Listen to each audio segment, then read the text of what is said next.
For being here. I know most of you that are in this session, and I appreciate you joining me today. What we want to do today is basically, share a lot of my knowledge about online qual. Some people think there's only certain reasons to do it, only certain occasions, certain business objectives to accomplish. There's a lot that can be done with the tools. And to kind of start us off, I just want to do a real quick commercial. I'm going to do very little selling on the platform itself. I may point out some features and things that help us do things a little bit better. But for the most part, it's really going to be about methods and best practice approaches. Okay.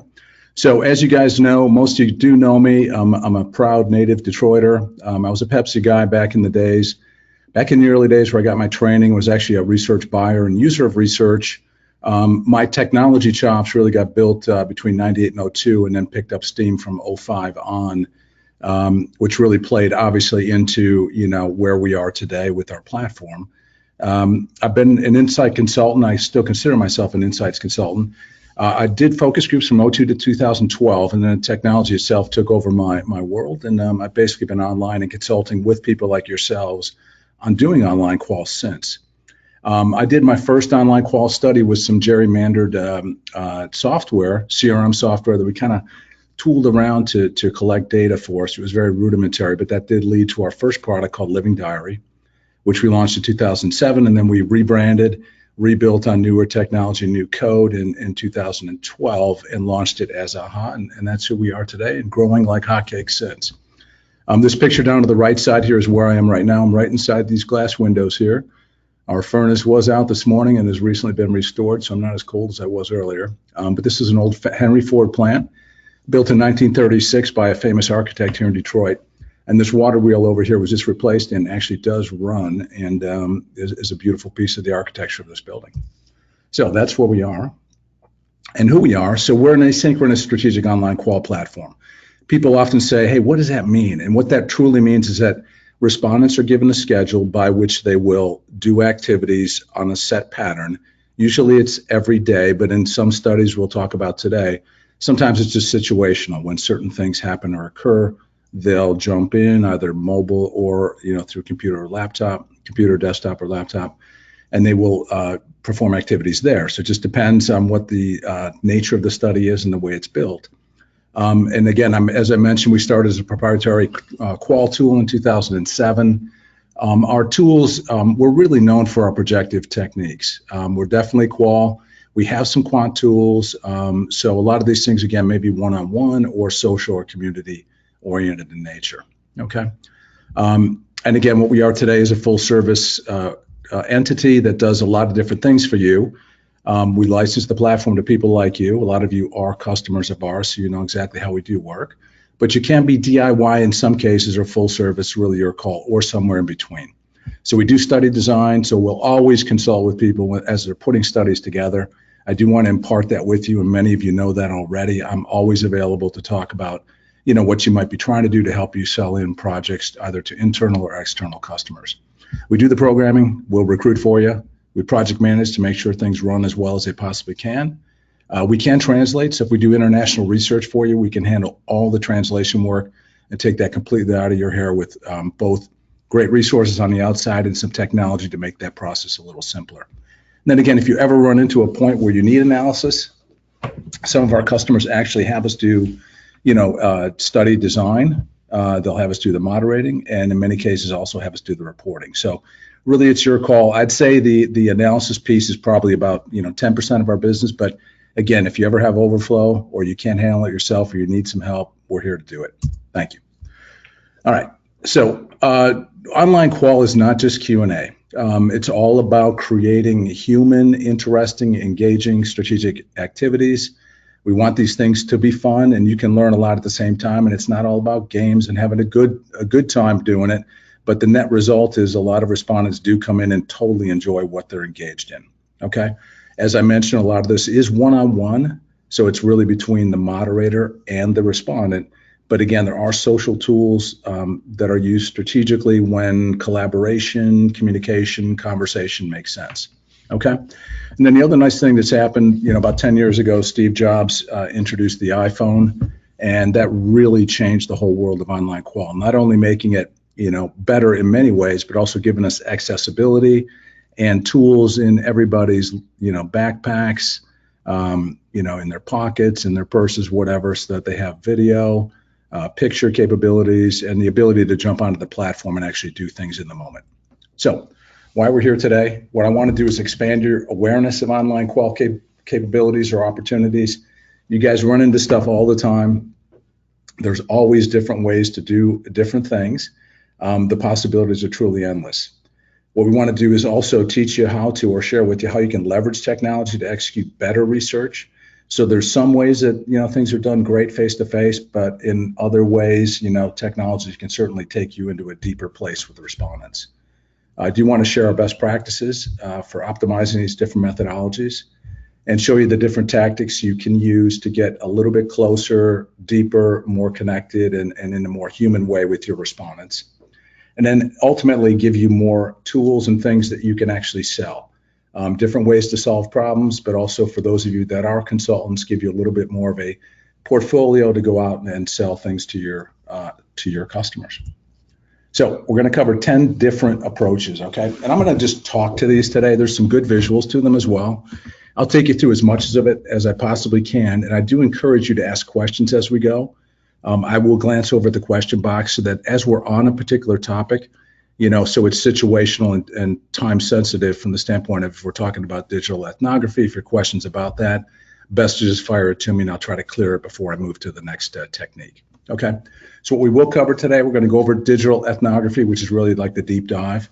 I want to cover concept testing and how you can do that using online qual and quant for that matter. Home use testing is a big usage of the platform, and I want to show you how you can do those kinds of things and share the best practices around that. As we all know, customer experience journeys and the whole customer experience area has become a very prominent topic in the C-suite. And what I'll do today is kind of talk to you about how those are approached most commonly from my perspective and share the best practices around that.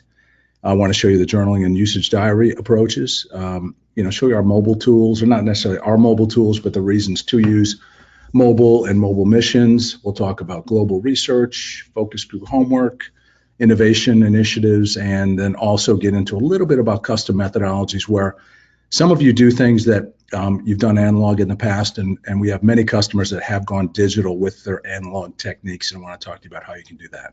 Okay, so with that said, I'm going to go through these 10 approaches, and we're going to start with digital ethnos. So I typically call this a consumer deep dive. And when this is typically used is when, a lot of times people come to us after quant studies or they've done some segmentation studies, which obviously are heavily quant, and they want to humanize segments. So that's a big part of it. Another big usage of digital ethnos or the deep dive is strategic development. So if people are putting plans together for next year, they're coming out with new products, they want to give their ad agency some stimulus around which to create new creative, that's ways that this particular approach is used. Okay, so it really gets into attitudes and behaviors, emotions, decision-making processes, etc. There's many different design types that can be done here, or different designs that can be used. The most common length of time study that we do is usually around 4 days, okay? 3, 4, and 5 days are very, very common. I'd say if I have to go with a mode or a mean, it would be the 4-day version. Respondents typically will come in for 30 to 45 minutes a day and they'll do a bunch of different activities.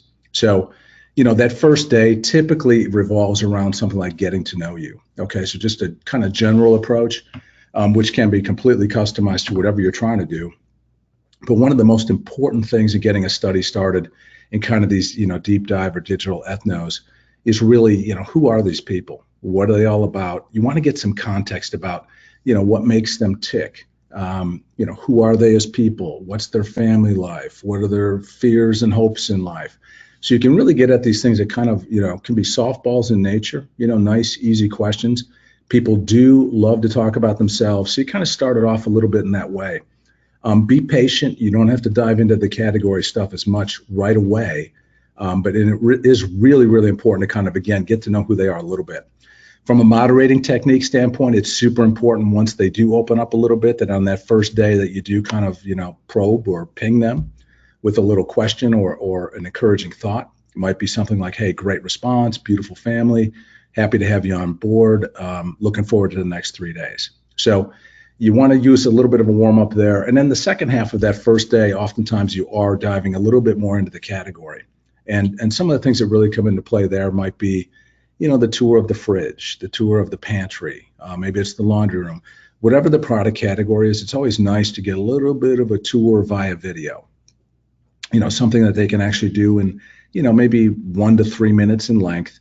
Again, if it's a beverage study, let's go to the fridge. Open the fridge. Tell us about, the beverage portfolio. What role do each of the products play, in their beverage consumption world? Okay. Also in the study, like as days 2, 3, and 4 evolve, collaging usually comes into place. You can get at some of the deep emotional, symbolic feelings around whatever the product category or process is that you're studying. Storytelling is also a big component there. And again, another projective technique that gets people out of the general mode of just answering, open-ended questions. Images are really important, getting respondents to upload not only symbolic images, but actual images from their photo file or from maybe, a trip to the store or something else. So images, video, all these things, collage, storytelling, these things give you tremendous stimuli for your report. So it's kind of like eye candy with strategic purpose, of course. And then, sometimes like, let's say if you did a collage on day 2 and some other things, day 3 might be storytelling. Day 4, you might have some ideas that your client wants to throw out there that may be all about, positioning or maybe a new strategy statement. And they want to get a little bit of feedback on that and maybe the pre kind of testing mode just to get a little, respondent feedback. Okay. So that's generally a 4-day type study. Many of you who are on this call right now have done those with us before. That's kind of the base approach, and that's kind of how we got into this business in the first place. We've got a mastery of how to weave these tools together into a real symphony of deep, rich insight gathering. So anytime we can be a resource to you to help you put these together and to really maximize your time and your investment in the study, we're here to do that. All right, so that was the digital ethno. Let's go on to concept testing. Many of you have obviously done, idea or concept testing over, your lifetimes in market research or in the marketing world. We do this all the time. It can be done many, many different ways. One of the interesting things that we've evolved to over time is the need to do what we call multi-day concept rotation. And this, we've come up with a phrase or productization of that we call true rotation. And what that's all about is if you've got a bunch of ideas and you're trying to do a qual deep dive, you're never going to want to come in and show them, 6 ideas or 9 ideas in one sitting. It really creates what we call blur and fatigue. People see too many ideas. They get a little bit too, confused as to what they saw. And what we also see is if they do see, let's say 6 ideas, for instance, in one sitting, by the time they get to that, 4th, 5th, and 6th idea, you're starting to see less and less text in their responses. They're just kind of shortening up. They're trying to get through things, and they're kind of getting, again, a little bit confused about what the ideas are. So our best practice approach to that, and we have a tool to help us do that, is, again, using the tools to show just 2 or 3 concepts per day. Now, a qual deep dive typically will start off with something like a quant question, like, how appealing is this idea? So you may just have a slider bar, even though it's a qual study and you might have, 28 to 40 people in it. It's nice to get a little bit of a quant read just to get some context around how they feel about that idea. You're not necessarily going to use that in a boardroom, but it is good for you from an analytics standpoint to kind of get a sense of how they're answering the open-ended questions that follow, and also just to get a sense of how much they did like or did not like. And it can help in the analysis as you separate the extremes, the 1s from the 5s or the 0s from the 10s. So what you'll do there is typically set up each idea, obviously with the same line of questioning, let's say a quant question, and maybe 3 to 5 different open-ended questions.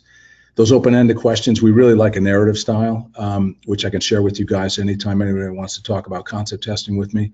I can take you through an actual demonstration of the different narrative techniques we have.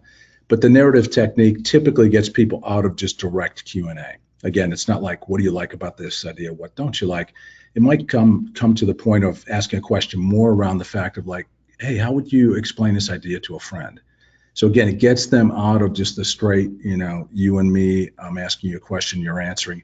Gets them to think a little bit more creatively about what you showed them and how they might explain that in their own words to somebody else. So it's a very cool technique to use. Typically in these, again, 2 to 3 concepts per day. We think that the wear out factor happens at about 30 minutes. So if you can do 2 or 3 concepts, present those to a respondent each day, 20 to 30 minutes per day, you should be in good shape. And again, if you got 6 ideas, we'd spread those over 2 days. And then day 3, what we typically might do is a little wrap-up activity. So they may have a comparative. They might do a little ranking and then tell you why they ranked the ideas as they did and why they picked their favorite and why it is their favorite. So very effective, very focused, all about the concepts. We also have a tool that we call timed response. And what that allows you to do is if you ever have an idea that you want to show for a set period of time, it's like a flash almost. So you might, again, if it's an image, if it's an ad, you might give them anywhere between 20 and 30 seconds to kind of absorb things. Then it disappears. They can't reopen it. And then they answer questions about what do they remember? What did they like? What didn't they like? What did they recall from that real brief exposure? Okay. Those are very telling. It gets used fairly frequently. That's a unique tool on our platform. And again, there are qual and quant capabilities. If you ever have bigger studies that you want to bring in quant relevant numbers, over 100, let's say, we certainly can handle that too from both obviously the technology standpoint, but also from the recruiting standpoint. The one thing I didn't cover was this true rotation. What this simply means is we've got, didn't mean to move that page. On true rotation, what that means is if you've got 6 to 9 ideas, what we can do is technologically rotate those on the back end. Many years ago, we used to have to manually assign and rotate through a kind of not true randomization. What we're able to do now is take those 6 to 9 ideas and make sure they show up exactly in the 1 through 6 or 9 positions equally across all the respondents in the study. So again, nobody has to manipulate data. We like to keep the data sterile after it's been, submitted to the platform. Everything hangs together, everything is rotated, and you get what we again call true concept rotation. So that's the concept testing piece. Now, home use testing, a lot of times, you may have clients that come up with different ideas, different products, different prototypes, things they want to test out in the field. And what we can do is obviously, ship those out to respondents and have them go through a series of exercises, generally over, again, it can be any length of time, but usually these are like 1 to 2 weeks in length, okay? So for instance, if you send home a new blender with them, or maybe there's some food products, whatever it happens to be, they'll do a home use test for you. And this way they're actually able to self-administer it. So you're embedded with them. It is in the moment. They are given a series of activities to conduct. And a real popular approach is this. And again, I'll explain a couple different approaches here in a second. But one of them is to do a pre-activity. So oftentimes, as you see in these pictures here, this gentleman here is opening up the package that was sent to him. So he's going to give his first reaction. He's got a family member sitting there actually videotaping the process with him. He opens the package, he inspects the goods, looks at the packaging, reacts to it via video, could be picture accompanied as well, but video is obviously super effective. He narrates whatever it is he's doing as he opens the package and again, giving you initial reactions.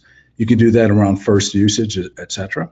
And then the next thing that usually kicks in after they've done this pre-activity, this kind of opening up the package and reacting, is they do an ongoing usage diary. And what that is whenever they're going to use the product, let's say it's a food product or it's some kind of appliance in the kitchen. Each time they use it, they're going to report on it, either right in the moment, maybe via video, or maybe it's just directly after using it where they might report both potentially in a quant fashion, where they might say how satisfying that experience was, and then also in a qual fashion. It tell you exactly how the experience went.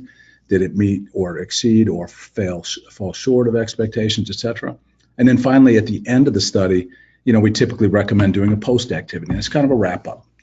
Hey, how was your experience overall? What did you learn over the course of time? Are there any suggestions you might make to make this product better in the future?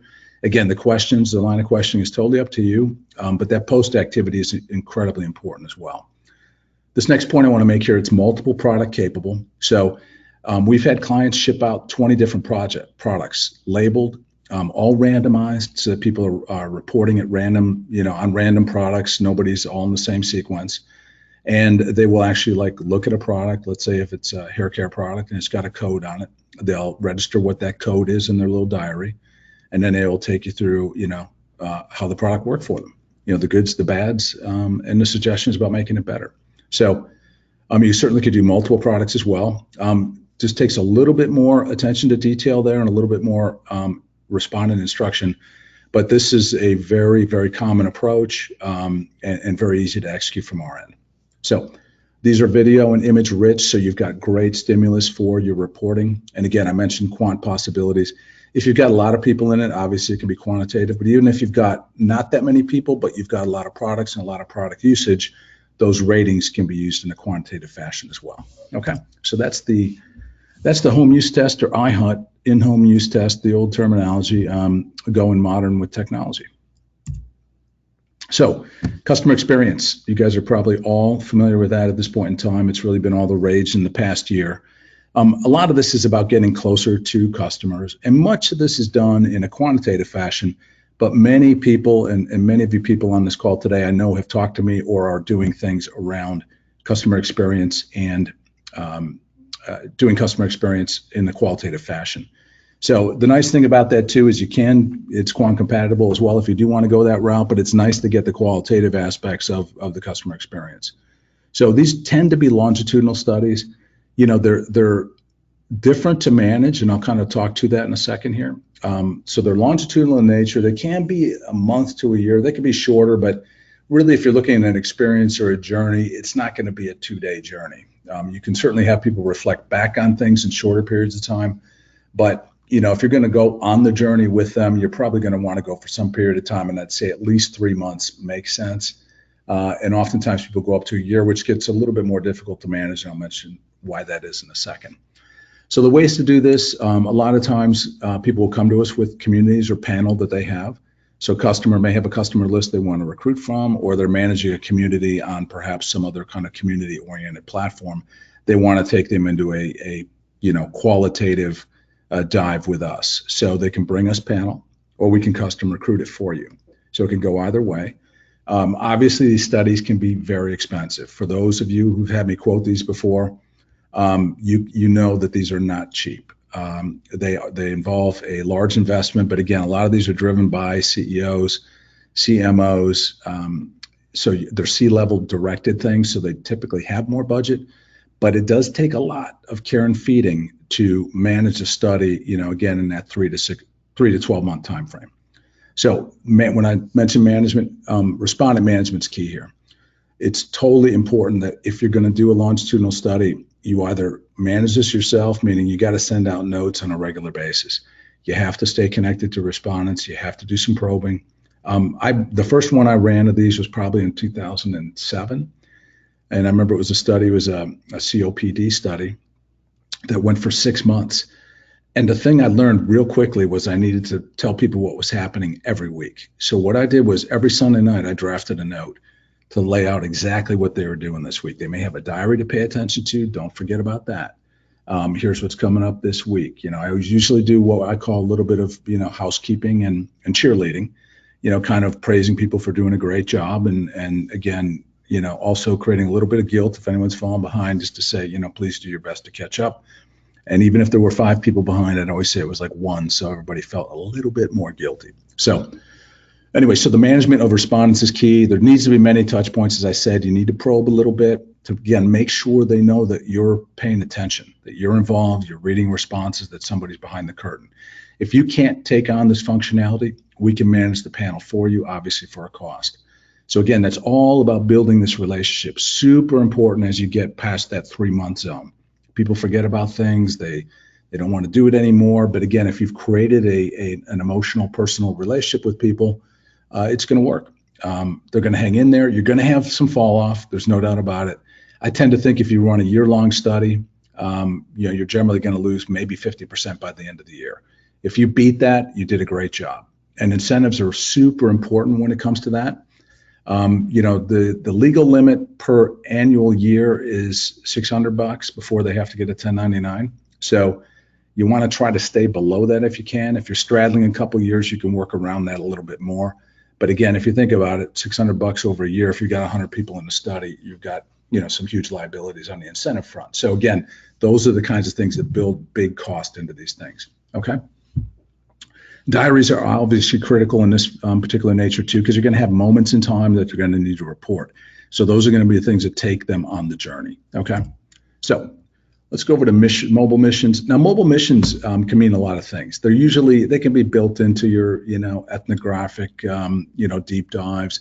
They can be a part of anything, your customer experience journeys. They can go anywhere.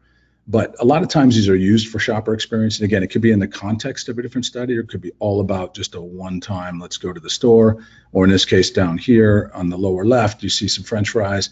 People were supposed to go buy French fries. Within a couple minutes of eating those fries, report back on, exactly what that experience was all about. Okay.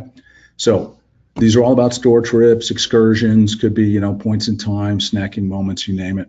It's heavy on video and pics. It's definitely going to use the smartphone. As many of you know, we use SMS text and open up the video and browser capabilities on phones versus using apps, which is faster, better, easier on respondents, and better for all of us. You definitely want to put in some open ends, but you don't want to kill them with open ends. Some closed ends are fine too, to rate experience, etc. You're truly going to get a shopper perspective. You're going to get buying decisions that you can understand better. You can have them take you on the shopping journey. You're getting a real life perspective around, exactly what it is they're shopping for, buying. Because when they do video, they're going to go in and they're going to narrate it. Now you see this woman in the lower right corner there doing a little water shopping there. She's talking about what she's looking at and what's attracting her eye to why she's going to make the purchase to buy whatever water brand she's going to buy, and what the reasons were for doing so. And it is authentic retail. It's not a trumped up environment. There's no videographer there. There's no 4 clients watching them around. It really takes out any kind of inhibitions they might have and gives you that authentic retail experience. And I know I got a couple of questions here. Alistair, great to see you. You're on here. All right, get tired of responding over this length of time. Alistair, no, they don't. The way you do it is don't burden them too much with too much activity. I'd say if you go with, let's say, a year-long study, you may want 2 standalone activities per month, and an ongoing diary. They might answer 1 to 3 times a week max. Okay. So again, if you create that relationship and your incentive is dialed in right, and they're committed to whatever it is you're trying to do, you won't lose them. But again, as I mentioned before, you will get some fall off. There's no doubt about it. If you start with 100 and end up with 50, that's kind of typical. Okay. Next question here from Cynthia. Hey, Cynthia. What's a typical incentive for a 3-month project? Typical incentive, it's going to depend on how much workload is involved, but I'd say in a 3-month situation, again, if you have a $600 incentive for a whole year, that just means you're keeping them involved as long as you possibly can. What you want to do in those studies where you've got, let's say, a 3-month engagement, you're probably looking at, again, depending on workload, $300 to $350. Okay. Again, all kind of custom, but that tends to make the most sense. Okay. All right. So that was going back a slide, but mobile missions pretty much cleared that one. Now let's go on to our next page here. Now, global research. Many of you have probably done some global research, and some of you may be a little bit concerned about doing global research. This is really fun stuff to do. I will tell you, it scared the heck out of me when we first did it, because it is kind of crazy. When you get people coming to you and going, I got 12 countries, and I want to do a 4-day study in 12 countries simultaneously. It's like, holy cow. So over time, we've learned, and we've never failed on these. Even that first one with 12 countries and 4 days in each, we pulled it off. It was kind of crazy, but we learned how to get the process dialed in. And several years later, we are truly streamlined to make this go well. The way this works, essentially, a lot of times, people come to us and say, hey, I've got 8 countries I want to go to, and I want to do it all at once. And that's cool, and we can do that. And we think simultaneous is best. Let's say if you're in English or native language, sometimes it's best to go with that native language first if you got to pick anything, just to kind of make sure everything's running the right way, and then you can get your translations done, since those take a little bit of time to get guides translated, etc. So what you'll want to do is, again, if you can go simultaneous, do it. Translations are really important. Now, here's a really interesting spot that I get asked questions about all the time. And it's all about, okay, hey, I want the responses translated. Okay, just to give you a context around that, on a general study, the translation of responses per language can range anywhere from $15,000 to $30,000. If you think about unstructured data, let's say 40 people doing 4 or 5 activities over, a week, that's going to generate a massive amount of unstructured data. So what we recommend, unless a client has that kind of money, and even the big corporations are very cool with this. Obviously, if you have an in-market native language moderator, you're in better shape. But for reading responses, Google Translate's phenomenal. You just use the Chrome browser, use the Google Translate plugin. It just asks if you want to translate, the study or the page or whatever you're on. It'll translate it for you, and it is remarkably close. So again, you can always get human translation, but it is massively expensive. And again, if you have a native language moderator, and if there's any, they'll know what exactly is being said, and they'll know how to probe and report back, the findings back to whatever your language is, with the understanding of what that native language person was saying. Okay, recruiters play a huge role in this. They've got to be good. Everybody says they can do it. There are better players than others. If we handle any of this stuff for you, I can assure you're going to work with the best. Same thing when you think about translation itself. I have the second point there. It says translations are key, and I say context. We actually use translators that have market research backgrounds, because the way the questions are asked, it will vary. If you take somebody who's not a market researcher and ask them to translate qualitative questions, a lot of times they don't get what you're trying to understand. When you get market researchers, they truly understand who that is. Okay, so I mentioned recruiters playing a big role. One-stop shop if you can. If we sometimes have to piece and parcel things together on our end, we may have a certain country that we have to go to a specific translator on, and again, we'll handle that. But again, the more one-stop shop, go to one place and I have to piece together 7 recruiters for 7 countries, you'll be better off. Please be respectful of all the European privacy rules, GDPR. We can handle that for you. We understand it, but just know that the privacy rules changed May 25th of this year to be much stricter about personal identifiable information, how you contact respondents, when you can contact them, what kind of data you can collect, and what kind of data you can keep, which the keeping part, there's not much. Okay, so we can help you through that, but again, you got to know there are different privacy rules that can change a lot of things over in Europe, can slow down recruiting a little bit, and can just make things a little bit more sensitive in terms of how you design and execute a study. And then the other thing I was just going to point out, China. China is awesome for doing market research, online qual. We've had tremendous success over there. The one thing we have learned over time is we need to test things out, because they like to tweak their firewalls over there a little bit all the time, just to kind of keep us on our toes. But always test China before launch. Make sure yourself, if you're doing something in China, that you know that it's been tested on the mainland, and you've got feedback as to what is or is not working at that point in time, and then adjustments can be made. So focus group homework. This is pretty straightforward. A lot of you may have done this. Those of you who are qualitative, focus group moderators and do face-to-face, focus group homework's awesome. Okay, it's usually one activity. It enhances your process. It supercharges your groups, gives you some data, some stimulus to really talk about in the group, gets people's heads around what it is the topic is and what it is you're going to talk about, what you're going to do at the groups. It's usually, again, one activity, but it can be longer.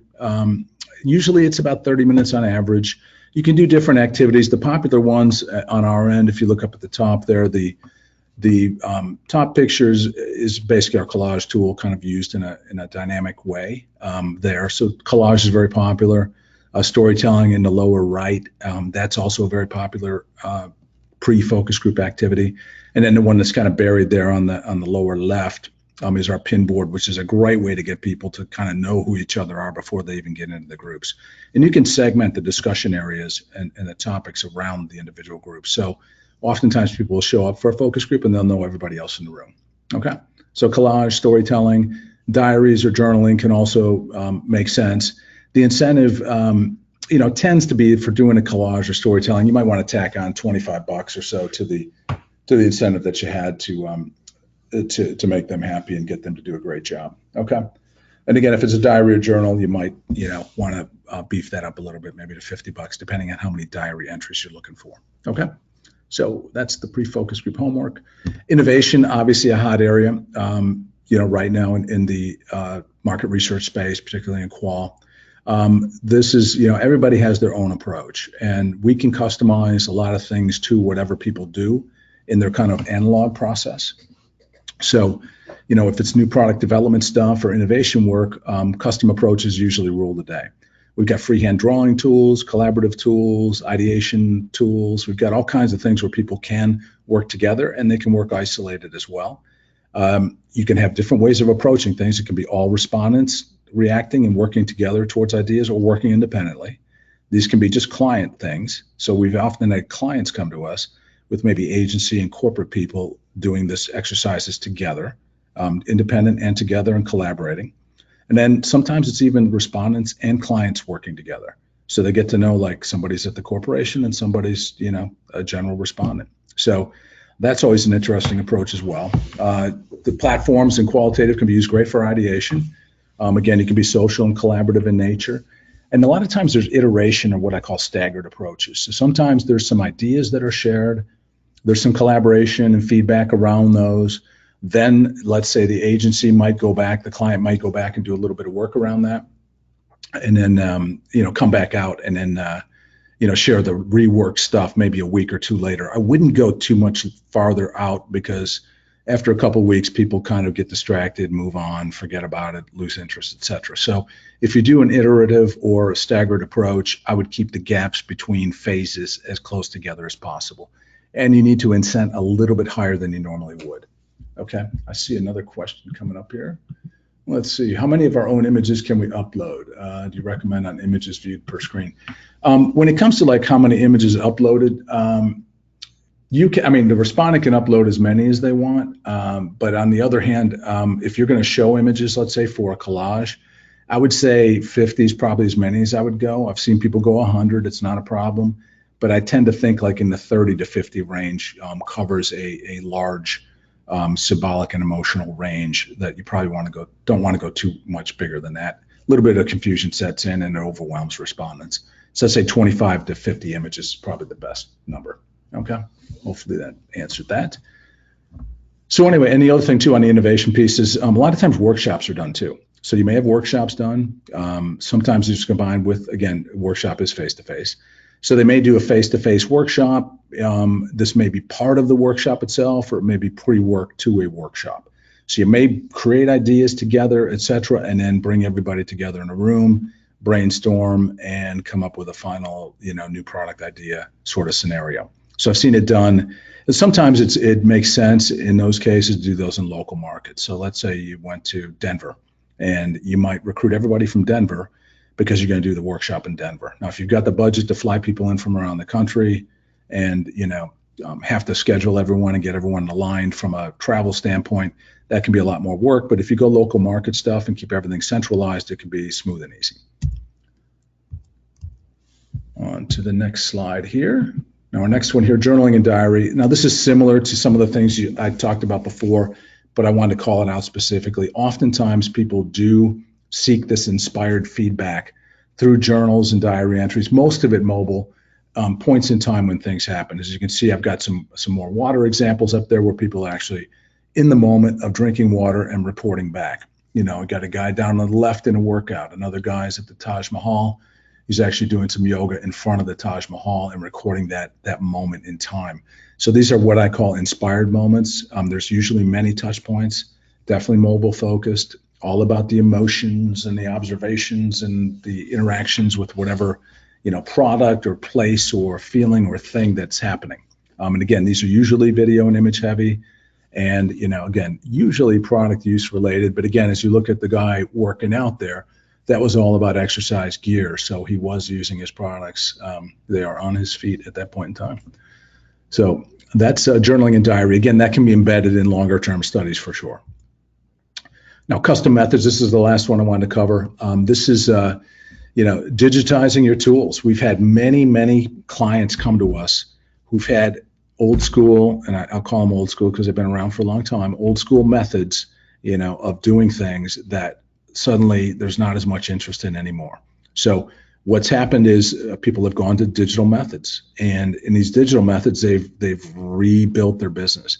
They've recast themselves as a completely modern, high tech, progressive consulting person or company, just because they've gone into the digital world. And again, with the techniques that made them famous. Okay.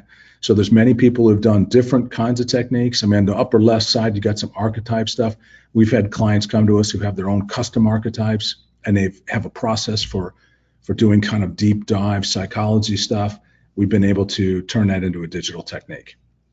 Perceptual map down on the bottom, that's kind of a common one. That's one of our toolbox set things, but we've had people customize that to a point that mimics something they've been doing for 10, 15, 20 years. So they've taken that to the web. Okay. So there's all kinds of different things you can do. It could be collaging, qual. We've got people that do, quant studies that then, morph into qual from the best quant people. We've created new approaches completely. And again, a lot of these things from a custom methodology standpoint can be embedded, like our tools can be embedded into quant studies. So if you see that perceptual map down below, collage, storytelling, pinboards, wishing wells, those things can be embedded into, large 500, 1,000 person quant studies you might be doing on another platform. We just use an API to do an interface or a connection between the two platforms where they may bounce from doing quant questions straight into us, do something on the qual side, and then go back to their quant study. So lots of possibilities on custom methods. If anybody's out there who's got things that they've done analog that they feel are getting a little dusty and they want to take them to the new age, please call. We've reinvented many businesses over the years. And in fact, we just took somebody into this era just in the last week with phenomenal results, a very heavy qual approach that was very product and emotion driven. And it went incredibly well. Very excited about that, as is the client, who now has a completely different business proposition to take out to the marketplace. So final thoughts. Let's see, let me just check questions here, see if there's any other ones there. Nothing too dramatic there on other question side. So if I leave you with some thoughts here, there are many opportunities to deploy online qual. As you saw, a bunch of them I just described. There's even more beyond that, but there's only so much time in a day and so much time in a webinar. But lots of opportunities to deploy. So, look at any of your situations and think about, do I have to do it the way I did it all the time, or can we take it in a new direction? And again, these approaches can be standalone. You can mix them with others. So again, you saw a lot of pieces and parts today that all can be, again, standalone, one-offs, or mixed together to run year-long studies, 4-day studies, whatever it happens to be. The respondent connection has grown dramatically over the years, and if I can impart on you, it's got to improve. I don't think that we're in a point where it's like, okay, we're at this point and there's going to be a lull. It's not going to be a lull. Everything seems to be coming faster and better as time goes on, and we're going to keep up with that, and we're happy to help you stay in lockstep with the evolution as it occurs. I implore you to be creative and confident with your new approaches. There is no right way to do it. There is no one answer to anything. There are so many possibilities out there for you to explore, to think about, to talk about. And to that final point here is, brainstorm with your online qual partner. And hopefully that's me and us at AHA. You guys know, many of you know, the team, and we've got some really smart people who've done a lot of studies. So if you think about it this way, we've done thousands of studies and been involved in the creation or brainstorming around so many of them. There is, again, no right or wrong answer. If there's ever a time when you need to kind of bounce stuff around before you go into a client pitch or you got a new idea, let's talk about it and let's figure out how we take it to the web. So just to go back to the beginning here and just show you. So we went over these 10 ideas or 10 areas or ways to do online quality you might not have thought about before. Hopefully this opened your eyes to a couple of things, gave you a couple of new ideas. Maybe it'll, give you the inspiration to go in a new direction. Maybe it'll give you the inspiration to jump into online qual for the first time, which again, I promise you is not scary. It's the funnest thing you'll ever do and will change your business. And again, I cannot tell you how many businesses have changed and evolved because we've done just that, brought them new tools and techniques or taking their tools and techniques to the web. So in closing, let's see if we got any other questions. Fire up any questions if you got them now. It looks like my contact information. Yes, you can. So I'm going to put that up for one moment here. Let's get over to my final thoughts. There we go. You're stuck with one more picture of me. And here's my contact information right here. What I'd love to do is, anytime anybody wants to set up a meeting or a call, 15 or 20 minutes in a day, that's also usually my funnest calls of the day. And the chance to talk to you guys about new ideas, new things, new ways, new approaches, etc. We love to hear them. One of the things I didn't talk about in my little mini commercial up front is we are incredibly collaborative. Okay, so if you've got a way of doing things that makes all the sense in the world and it's not a big technological feat for us, we're happy to do it. If it is a big technological feat, we've had clients invest in, us coding out things custom to them in an approach that is only available to them. So it's a private, piece of software for them. I mean, we obviously have it on our platform, but that it's a method that's only exposed to them and only usable by them. Okay. So you've got my email address there. You've got our website, and hit me up on LinkedIn if we're not LinkedIn. I think most of us are, but if that is the case, love to be connected to everybody. Okay. So let's see, we're at 1:48. We've got a couple minutes left. If anybody had any more questions, it is time to fire them off, or you can get back to your daily work. Thank you so much, everyone, for joining me. I appreciate it. Stay tuned. We'll do another webinar in the early part of the year. If anyone has any suggestions about what the next topic might be, shoot me an email. Love to hear it. Always like to make these things a little bit different, a little bit richer, a little bit more focused, a little bit more timely, and a little bit more forward thinking. Okay. Everyone have a great holiday season, and thanks again for attending the webinar. Take care.